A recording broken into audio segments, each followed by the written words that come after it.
There's something special about watching a show evolve into what it's meant to be. Sometimes early seasons stumble around, unsure of their identity before finally clicking into place. The Avengers is a perfect example of this. The first season, while interesting, wasn't quite the Avengers as we remember it, but then came seasons 2 and 3, the era of skin-tight catsuits, leather boots, and a shift towards the slick, stylish espionage show that would become iconic. This is where the series truly found its feet, and while I don't often revisit these episodes, there's no denying their impact. Welcome to the Snake Pit, where we're full of bile and venom. I'm your host, Snake Demon, and today I'm taking a step back in time to look at the Avengers as it really started to take shape. Now, I don't often rewatch seasons 2 and 3 of the Avengers. Maybe it's because they were rarely aired, or maybe it's because the show was still trying to figure itself out at this stage. Either way, while I don't hate these seasons, I have to admit that even after watching them again recently, I still only remember bits and pieces, but this was the era of skin-tight catsuits, and where the Avengers truly started to find its feet.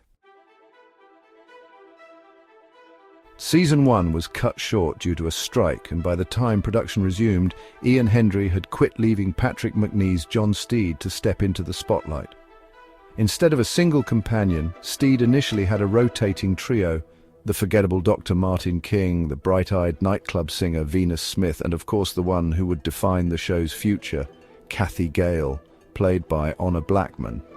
Let's be real, Venus Smith never really fit. She was a non-combatant, more of a wide-eyed tag-along, and while she got to sing now and then, she never had the same presence or chemistry with Steed.